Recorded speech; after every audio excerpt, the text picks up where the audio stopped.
Namaste children. In class 12 biology, we were learning about biotechnology and its applications. Today we will look into a new topic, that is monoclonal antibodies. If an antigen enters into our body, then it triggers the immune system. Then antibodies are produced. For the production of these antibodies, some time is required. Okay, but in some situations, we may not allot that much time for the production of antibodies. During that situations, we need the ready-made antibodies. For example, during the snake bite, the snake injects venom into our body, it goes into the blood. By the time our antibodies are produced inside the body, then the snake's venom starts damaging our body. So, here you see. The snake's venom is a protein, and usually there are two types of venoms seen in case of snakes. They are neurotoxic venoms and hemolytic venoms. The neurotoxic venoms, they damage the central nervous system, and the hemolytic venom actually ruptures the RBC, ultimately causing internal bleeding and may lead to death. So, this causes damage at a faster rate than the rate at which our antibodies are actually produced. So, in such situations, we require the ready-made antibodies. So, in orthodox way, these antibodies are produced by injecting small quantities of venom into organisms like horses. These horses are hyper-immune to the venom of the snakes. So they take some time and produce the antibodies, during which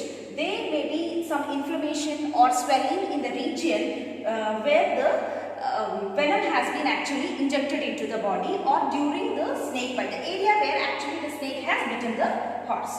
So these antibodies are produced in the blood of the horse, and now this blood is taken, and from that the serum is extracted. This serum, this anti-serum is nothing but the anti-venom which is given to us as ready-made antibodies. But sometimes children, what happens is that there may be, the horse may be actually suffering with some other disease, and the antibodies may be produced against that antigens also. So, when we take this anti-venom, there are chances for us to get some allergic reactions. So, this risk can be avoided by using our applications of biotechnology. So, there is a technique in the applications of biotechnology that is nothing but called as the hybridoma technique. In this hybridoma technique, two different cells are taken, that is the myeloma cells or the cancerous cells and the lymphocytes.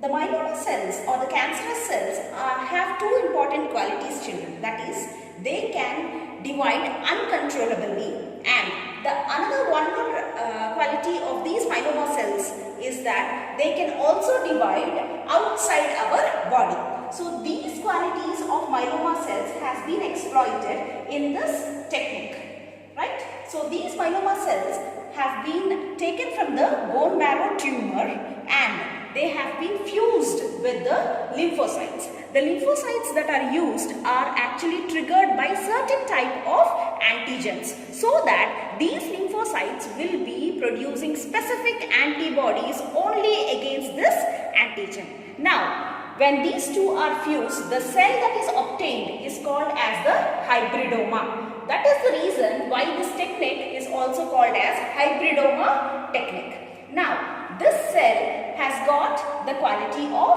myeloma cells and also the quality of lymphocytes. So, here it divides uncontrollably by the process of mitosis. As all these cells are similar, they are called as the clones, and all these clones have been produced by the one cell, that is nothing but the hybridoma. So that is the reason why they are called as monoclones.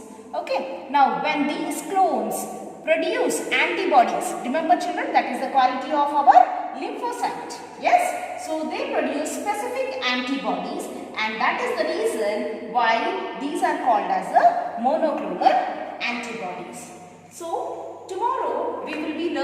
about one more technique, that is gene therapy. Thank you.